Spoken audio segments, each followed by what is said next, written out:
And now I have a plan to beat the urgency, to stop breathing with difficulty, to relieve getting choked with inactivity.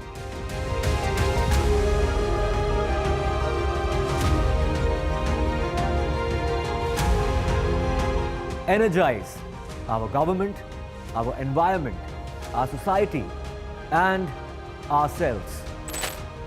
Everyone, everywhere, every day.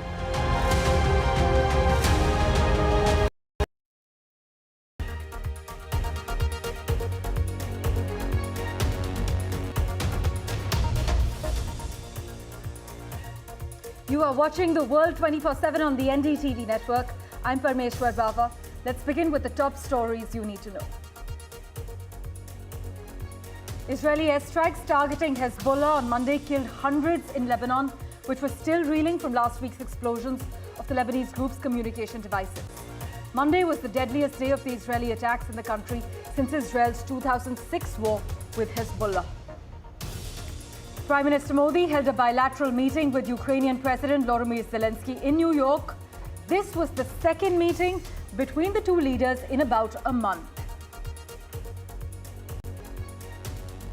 The ninth round of India-EU free trade agreement talks has started. The plan is also to discuss concerns over sustainability measures along with core trade issues.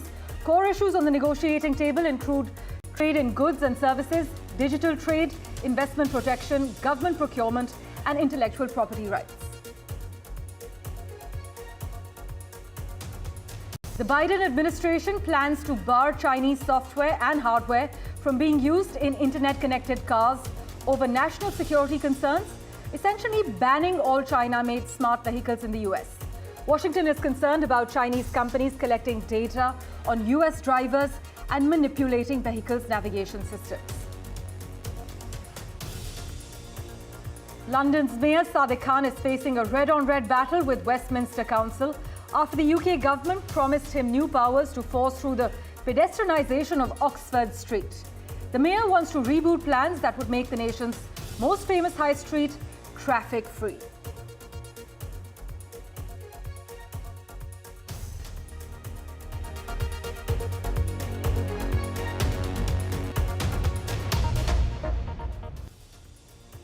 Our big focus, Israeli airstrikes targeting Hezbollah on Monday killed hundreds in Lebanon, which was still reeling from last week's explosions of the Lebanese group's communication devices. Monday was actually the deadliest day of Israeli attacks in the country since Israel's 2006 war with Hezbollah.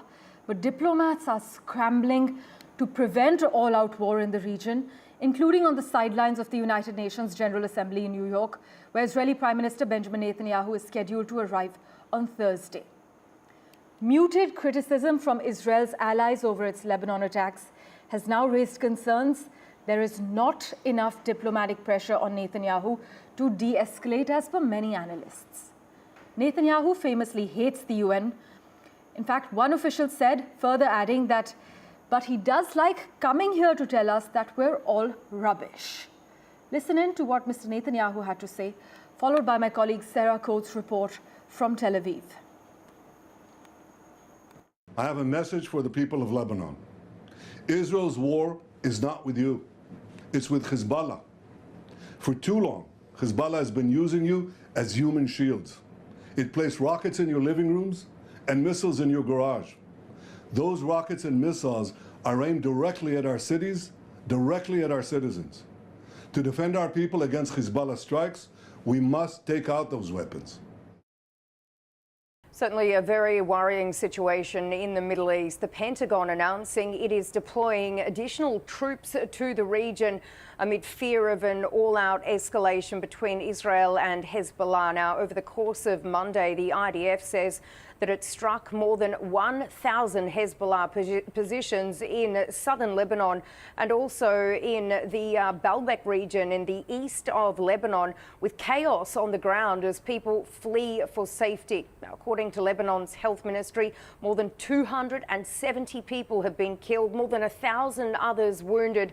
And late on Monday night, the Israeli military carried out what it is calling a targeted strike on the southern suburbs of Beirut after what we do understand is the third in charge of Hezbollah. This is the commander of the southern region. So certainly tensions are continuing to escalate. The Israeli Prime Minister Benjamin Netanyahu is warning of difficult days ahead. Well, we've also heard from the Defence Minister Yoav Gallant. He's come out to say that the IDF is crushing Hezbollah infrastructure that's been built up for decades, saying that the head of Hezbollah, Hassan Nasrallah, now remains alone. Sarah Coates for NDTV, Tel Aviv. Well, as Sarah Coates is reporting, the US is sending a small number of troops to the Middle East as Israeli forces and Hezbollah fighters intensify their cross-border attacks. In fact, the troops would actually add to the 40,000 American forces already in the region. Well, for further clarity from Haifa, we have with us Erin Singer joining us. Thanks so much, Erin, for making time for us as always. Do any leaders have a good answer to the question, tell me how this ends, and your reaction to the state of emergency and whether you think Hezbollah has the capability to further retaliate? Yeah, they are capable. We have been feeling it in the last 2 days. They have been launching rockets to areas that were not targeted in the last 11 months. If we were used to see Israeli cities and villages being targeted only in the Galilee area, now there's a new reality in Israel. I'm looking at the list of places that have been targeted today. Look at the list. Haifa was targeted. The Haifa Bay was targeted, and you have places that are beyond Haifa, southbound of Haifa, where you can see that rockets of Hezbollah were launched from Lebanon. Now, this new state of emergency that has been declared by the Israeli government is for the entire state of Israel. The government of Israel is now telling the Israeli citizens that from now on, each and every city all over Israel can be targeted, not only in the northern part. Tel Aviv is going to be targeted, the Tel Aviv greater area will be targeted, the Sharon cities, even Jerusalem, and even in other places in the southern part of Israel will be targeted. Beersheba, maybe even Elat. We are now in a new reality. And you know what? If you ask the average Israeli today, he will tell you that the Israelis will tell you, I think I didn't make any survey about it, but you can see it on the surface, on the polls in Israel, on Israeli channels. Israelis are much more willing to sacrifice today because ever since October 7th, ever since the great massacre that in which Israelis were slaughtered and butchered and raped, something happened to the people of Israel. Something happened to the Israeli citizens. They are more willing to sacrifice for the defense of Israel, for the sake of their children and grandchildren. And this is why you will not see demonstrations of Israelis saying that they are fed up with the army activities in the north.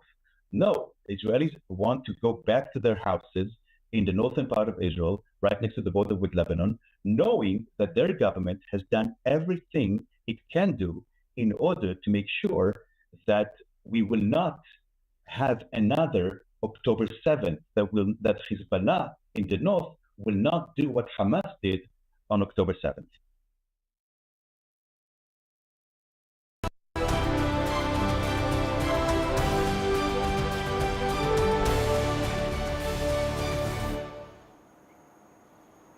In other news, Prime Minister Modi, during his meeting with Ukrainian President Volodymyr Zelensky, affirmed that everyone agrees with the need to reach a ceasefire in the ongoing war in Ukraine and the restoration of peace and stability. This was the second meeting between the two leaders in about a month. And Prime Minister Modi had visited Ukraine, as you know, and as we had covered, on the 23rd of August, and reiterated India's willingness to contribute in all possible ways to facilitate an early return of peace in the Ukraine war. In fact, Vishnu Shom has the lowdown for you. At the culmination of a very hectic and perhaps successful traveled to the United States with the Prime Minister, where he has had a bilateral meeting with the US, a Quad summit, an important association or speech at the United Nations General Assembly. Comes news of a meeting between Prime Minister Narendra Modi and the Ukrainian President Volodymyr Zelensky. Now, it's an important meeting because it's been done at the request of the Ukrainians. It comes approximately a month after Prime Minister Modi was in Kiev. It is the third meeting between the two leaders in approximately 3 months. I was in Kiev last month. I was at a press conference of the Ukrainian president in which the tone which was used and perhaps some of the references and concerns which Ukraine had to the continued import of Russian oil and some would suggest critical remarks were made even while Prime Minister Narendra Modi was still on Ukrainian soil. The fact that Ukraine has called this meeting perhaps seems to indicate that they are in fact willing to continue engaging India as a country that genuinely wants a peaceful solution to what is happening in that part of Europe. There is a war between Russia and Ukraine which India wants to end. Prime Minister Narendra Modi, and this is what the Foreign Secretary said today, is deeply concerned on the conflict and the toll that it is taking, not just in Ukraine but around the world. It's impacting the global south as well. There was no further discussion on the entire issue of Russia's continued import of, or India's continued import of Russian oil. So that didn't come up in the talks today. And India remains hopeful of a solution to end the war. But in terms of specifics and whether there is a real proposal which New Delhi has in hand, there isn't one right now. When it does emerge, it will emerge. But certainly India is working towards a process. There can't be anything instant. So at the culmination, at the end of this very hectic trip of the Prime Minister, just before he flies out to New Delhi or has in fact, or will be leaving for the airport to fly out, comes this news of this meeting between Volodymyr Zelensky and Prime Minister Narendra Modi. Well, let's switch tracks now. The Biden administration plans to bar Chinese software and hardware from being used in internet-connected cars over national security concerns, essentially banning all China-made smart vehicles in the United States. Why is this happening? Well, Washington is concerned about Chinese companies collecting data on US drivers and manipulating vehicles' navigation systems. The US's ongoing efforts to crack down on the use of Chinese technology has begun to drop a digital iron curtain between the two superpowers, experts argue. And some China experts believe the US's fear of Beijing ends up hurting American consumers. But one analyst has actually said on record that the proposed ban reflects complexities of a world where a lot of connected devices can be weaponized. And with that, let's get you a quick update from the United Kingdom to London's Oxford Street specifically, which was actually once the jewel in the crown of Britain's retail sector, but there's no doubt that it has suffered hugely over the last decade. London's Mayor Sadiq Khan is facing a red-on-red battle with Westminster Council after the government promised him new powers to force through the pedestrianisation of Oxford Street. The Labour Mayor essentially wants to reboot plans that would make the nation's most famous high street traffic-free, starting with the stretch between Oxford Circus and Selfridges. His vision is actually to compete with Times Square in New York and Champs-Élysées in Paris, but can that actually happen? Radhika Iyer reports.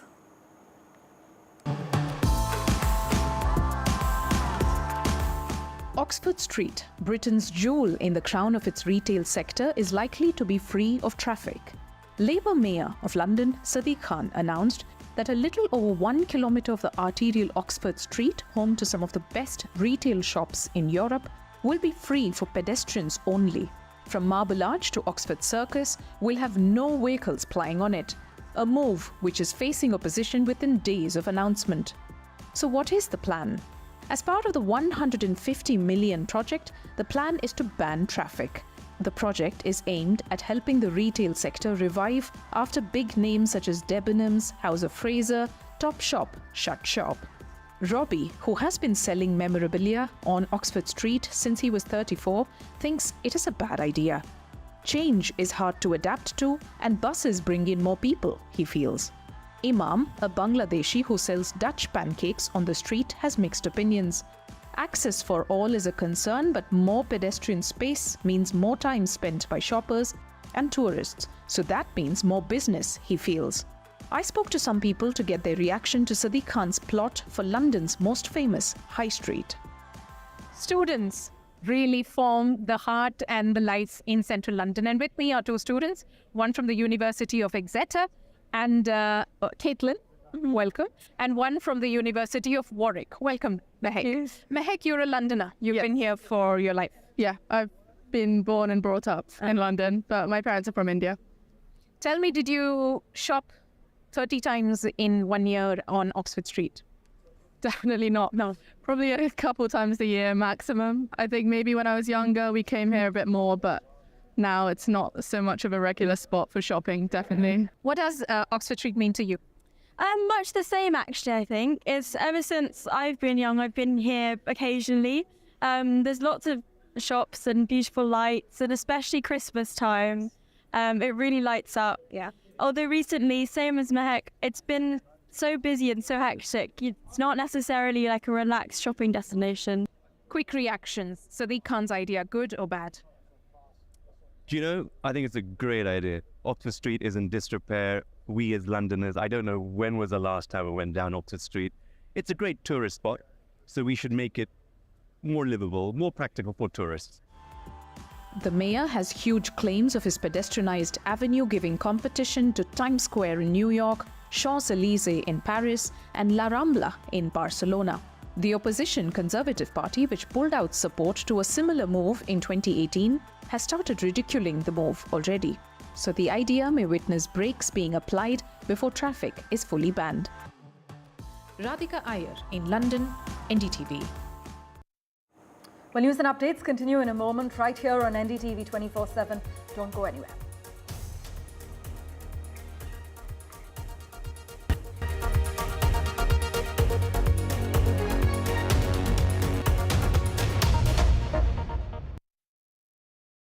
Loan मिलेगा या नहीं ये आपके credit score पे depend करता है। तो आज ही पैसाबाजार.com पर जाइए और अपना क्रेडिट स्कोर चेक कीजिए फ्री में, क्योंकि लोन की जरूरत कभी भी किसी को भी पड़ सकती है। बस एक्टिंग करा लो इनसे।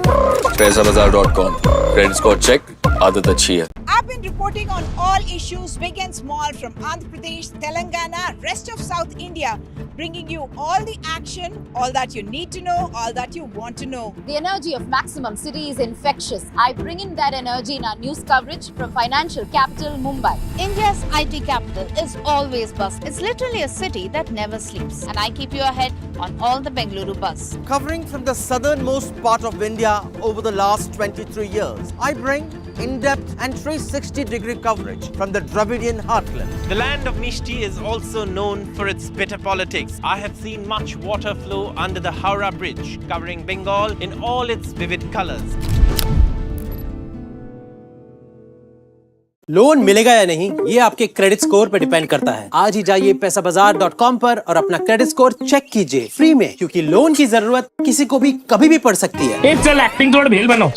ये आया बात पैसाबाजार.com। Election sunrise is on the proverbial paradise.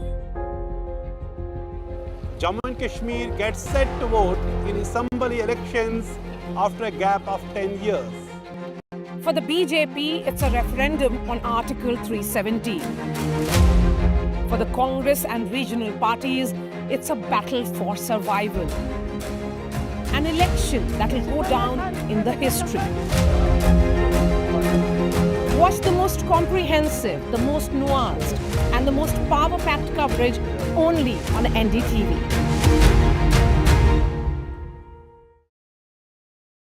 Stay informed and entertained with the new and updated NDTV News app. You can watch all our channels live, listen to podcasts, read breaking and exclusive news from around the world and more. Download the NDTV app today and get access to the best journalism and storytelling on your smartphone or tablet. The NDTV app. News that matters to you. Some people say the metaverse will only be virtual. One day this lecture hall will be made of code, and driverless cars would be trapped in intersections. But even in this maze of the future, You can't wish away health. It's time to become more resilient.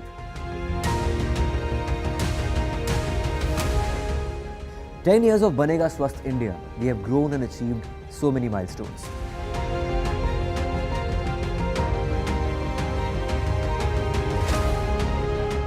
And now I have a plan to beat the urgency, to stop breathing with difficulty, to relieve getting choked with inactivity.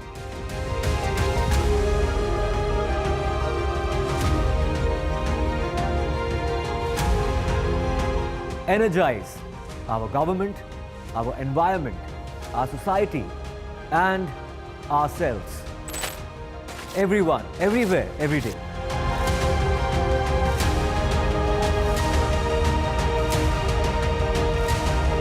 Banega Swasth India.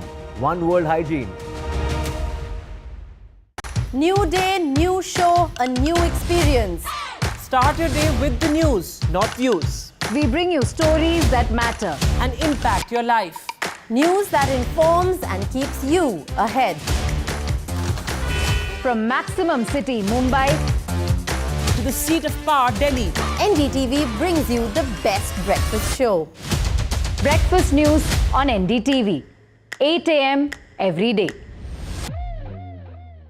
I've been reporting on all issues, big and small, from Andhra Pradesh, Telangana, rest of South India, bringing you all the action, all that you need to know, all that you want to know. The energy of Maximum City is infectious. I bring in that energy in our news coverage from financial capital, Mumbai. India's IT capital is always buzz. It's literally a city that never sleeps. And I keep you ahead on all the Bengaluru buzz. Covering from the southernmost part of India over the last 23 years, I bring in-depth and 360-degree coverage from the Dravidian heartland. The land of Mishti is also known for its bitter politics. I have seen much water flow under the Howrah Bridge, covering Bengal in all its vivid colors.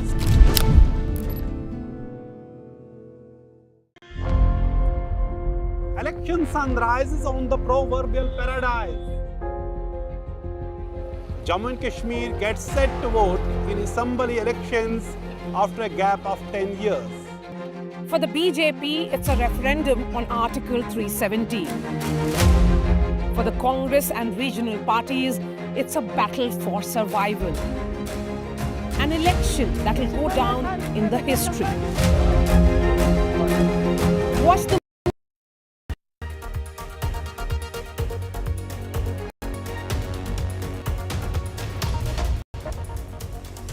Welcome back. Telegram will provide authorities with user data in response to legal requests in a major policy shift to discourage criminals from exploiting the messaging app. This is what their CEO, Pavel Durov, has said on record. Many cyber criminals had already begun ditching the app. In fact, anticipating changes to its policies after France arrested Durov in August for refusing to cooperate with investigations into criminal activity on Telegram, many users had already started making a switch. But Mr. Durov's troubles in France and Elon Musk's feud with the Brazilian judiciary over X reflect growing international efforts to regulate tech companies.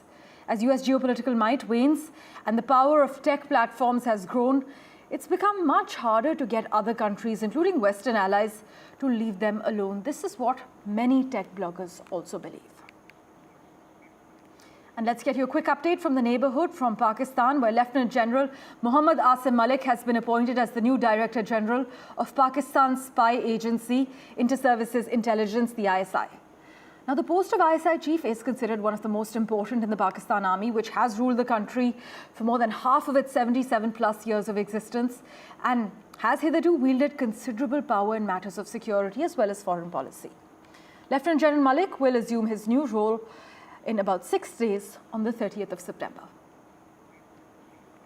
To the US now, the big question is, how will Donald Trump and Kamala Harris's campaigns impact Indians immigrating to the US and vice versa?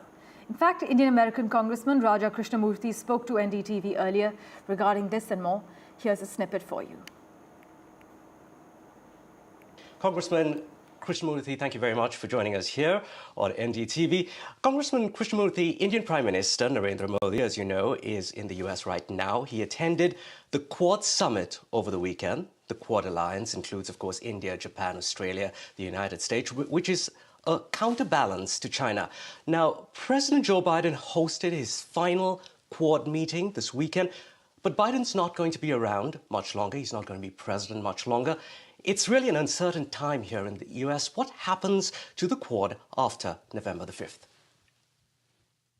I think that the Quad is going to last well beyond November. I think it's been embraced by presidents of both parties, whether it was Obama or Trump or Biden. And I think that the relationships between the US and India, as well as Australia and Japan, transcend politics at this point. So I think that this gathering is going to continue for many years to come. Is there anything that worries you if we have Trump in the mix, worries you with regards to the Quad and India? No, I think that, Donald Trump will continue to be a friend of India, although I'm very certain that Kamala Harris will be the next president, in which case we'll have our first Indian American president of the United States. And of course, she will continue to maintain and strengthen relations between the world's oldest and the world's largest democracies in the US and in India. And finally, South Korean pistol shooter Kim Ye-ji, I bet you've seen her before, whose skill and nonchalance won the internet at the Paris Olympics, has landed her first acting role, and she's going to be acting as an assassin. This 32-year-old on your screens took silver in the women's 10-meter air pistol in July, and her ultra-calm demeanor turned her into a worldwide online sensation. Now she will play an assassin in Crush, a spin-off short-term series of the global film Project Asia.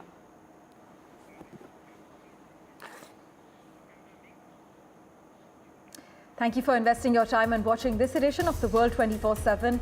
We'll keep tracking the latest updates for you. Do stay tuned.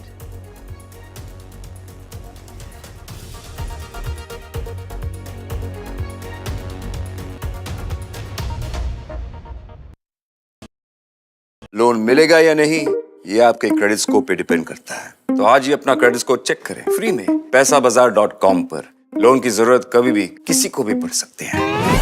ठीक से acting नहीं। पैसाबाजार.com। Some people say the metaverse will only be virtual. One day this lecture hall will be made of code, and driverless cars would be trapped in intersections.